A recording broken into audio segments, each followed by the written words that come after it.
আব্বা কি হরো? এই তো গরু লেগে দুটো ঘাস উঠাই আব্বা। আরে আব্বা আমি থাকতে তুমি উগলো কা? হ্যাঁ আমি জানি তুমি কত কাজের লোক। তুমি আইসো আজকে ঘাস উগলাইতে। তোমার মতলব পাকি হেইডা কও। আব্বা শীতকাল তো চলে আইছে। আচ্ছা পটুয়াখালী নিউ মার্কেটে নিয়া একটা জ্যাকেট কিনে দিমন তোমার আব্বা। আব্বা এবছর তো অনেক শীত আব্বা, আমি সহ্য করতে পারবো না আব্বা।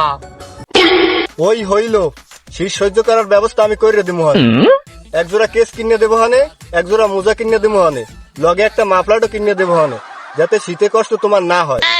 আব্বা মাঘ মাসে তো অনেক শীত, কেমন করবো না আমি? তোর ভাই তো গুলিস্তান থাকে, তোর লগে গুলিস্তান কিনে মোটা একটা কুম্বল পাঠাইতে কুমো হানে। আব্বা 100 টাকা দাও। শীতের লগে তাহার সম্পর্ক কি? মায়ের নিয়ে নানাগো বাড়িতে দিয়ে আসবো, তাহলে বুঝবা কম্বল দরকার না কি দরকার। তাইলে তো মনে হয় পোলার বউ লাগবে।